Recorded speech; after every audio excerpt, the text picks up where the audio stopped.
And one of the fans' questions out there was asking about your dad. What they want to know how he is, and if you ever plan to work and make music with him again. My dad's great. I talk to him almost every day. He lives in Florida. Really happy grandparent. He keeps harassing me to make some grandbabies, and yeah, he's good. As far as music, he's kind of pretty much retired from music.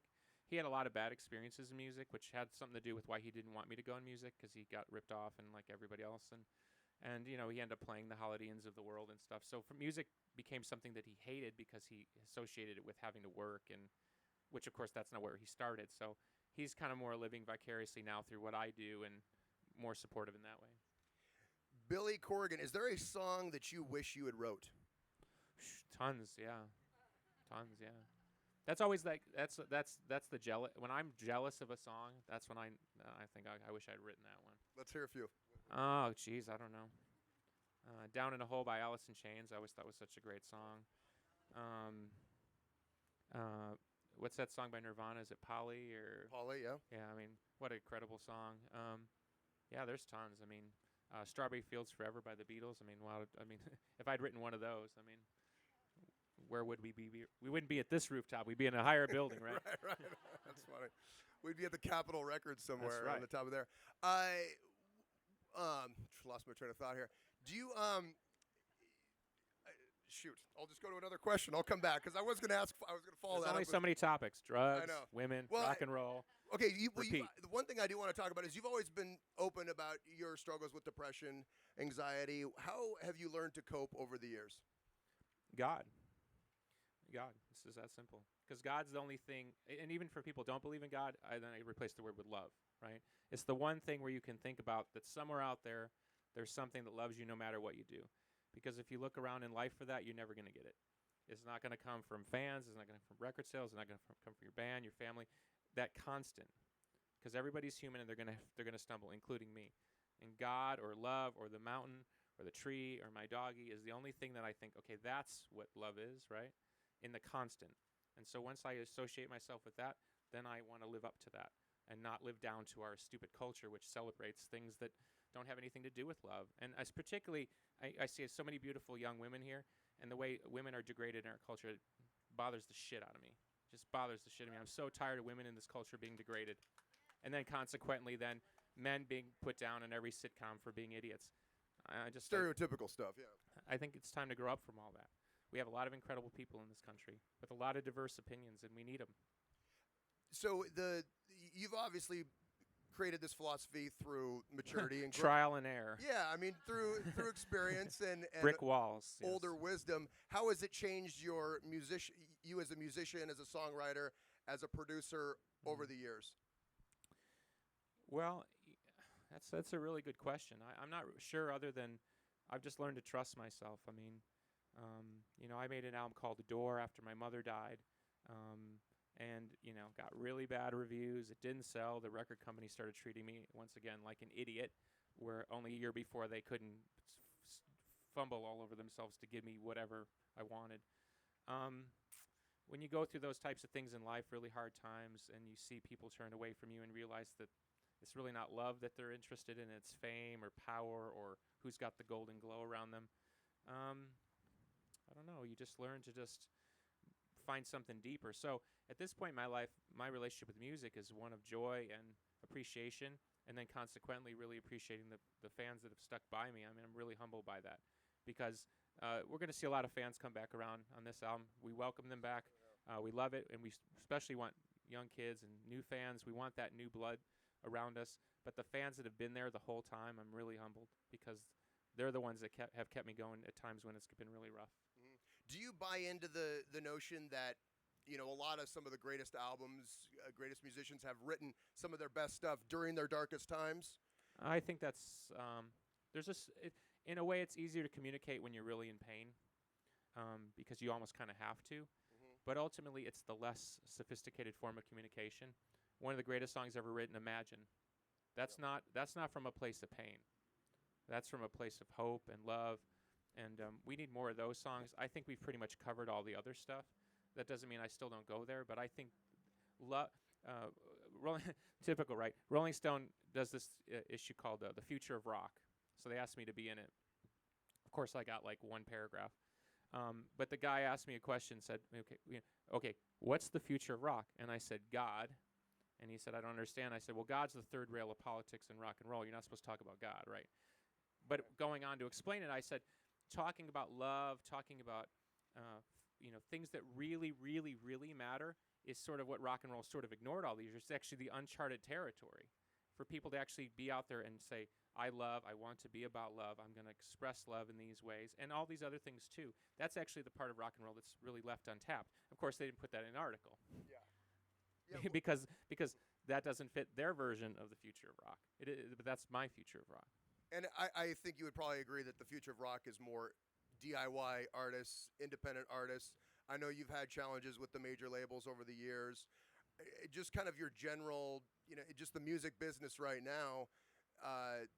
Do you think things are moving towards a more positive outcome over the next 5 to 10 years? Yes. But I think part of that is the fans have to enter into a different relationship with the artist. They can't punish the artist for being a business person. Yeah, that's a good way to put it. And that's why I use somebody like Amanda Palmer or Fiona Apple or some. Like, don't punish the artist for wanting to be a business person, because when you don't support the people you love, you basically are voting for the other team. And we know what the other team sounds like. They're the Robot 1, Robot 2, Robot 3. Okay? Or as I like to say, strippers with guitars. You know what I mean? So you got to understand, you got to vote for your people. You don't have to vote for me, but vote for your people. Support your people. It's like, when you drive around your neighborhood and you think, we got to clean this place up. Well, it's the same thing in music. You got to let's clean this place up. Let's get behind the people we really love. I'm okay. I mean, I've done all right. I wrote a lot of big songs, and I live in a nice house. I mean, I can do without. But there's a lot of artists out there. The difference between your vote, your retweet, your support of them is the difference between them eating or having to go work at a coffee house and then having to compromise themselves in a record system which is built to exploit them. Okay? Because that record system still is built to exploit them. So you got to help these artists build a new system, and ultimately what will happen is the record business will have to come around to our way of thinking, because they won't be able to compete. Because once you get behind the people you love, that's an unstoppable force. Think about it. If an artist has 50,000 fans, just 50,000 fans around the world, 7 billion people, they can do exactly what they want, they can write what they want, they can say what they want, and they can say it directly to you. But they need you to help them. And you can't punish them for saying, well, I got to get this done. I got to do this Kickstarter thing. You can't. If you punish them and get back to the old mentality, like, oh, artists, they just roll out of bed and the song comes to them and they don't care about anything else but just love and music and rock and roll. That's BS. It's always been BS, and everybody knows it. But it's like that game. It's like the political game, like wink, wink. Get out of the wink, wink game. Get down to the ground level of supporting artists you love. Call the radio station. Say, play that song again. I love when you play that. I mean, you know it. You work inside. What people call in matters. Yeah. Billy for president, I say. President of pain. You're a smart guy. I mean, have you ever thought about getting, I know you would never want to do anything on the corporate mass level, but, being a spokesperson for what's going on in the industry right now, because you have, I think, the attitude and philosophy of where things should be heading. I don't know. I mean, every time I open my mouth about this stuff, like I talked to South by Southwest, and I read some of the comments on some of the websites just to see what the general, not to see what people were saying to approve, but whether or not what I was saying message-wise was getting through, right? There was one, it was like a website where there's a lot of people from the music business, not fans, but like music business people. His music sucks. His music hasn't been good for 20, like in essence, because his music sucks, because I'm not a fan, his message sucks. Right. And that's just idiocy. I've been in this business now for 25 years. And I've been on every side of it, the indie side of it, the major label side of it, back to my own business and as an entrepreneur and putting together my own relationships and stuff. I think I got a lot to share. And like I said, I can live without it. Like, you don't have to support me. But if what I say will get you to support that singer-songwriter or, that band that you saw in a club, I mean, you'd be surprised what a retweet would do. Just a retweet. Just click on it. Oh, absolutely. Yeah, it's simple. Yeah, and I mean, the advice, the philosophies that you're giving, the advice that you're giving is exactly what I think bands coming up that have been, new in the last couple of years should be heading in that direction, in this direction. Well, amen. Yeah. You just mentioned it, 25 years in the business. I believe next year the Pumpkins become Rock and Roll Hall of Fame eligible. How do you feel about the Rock and Roll Hall of Fame? I'd be humbled to be in the Rock and Roll Hall of Fame, but then I scratch my head at who's not in there. For example, Kiss is in the Rock and Roll Hall of Fame. Rush is in the Rock and Roll Hall of Fame. If if my band got in before those bands, I'd feel a little bit embarrassed, you know. Not that I wouldn't be honored to stand next to the Bob Dylans of the world and stuff like that.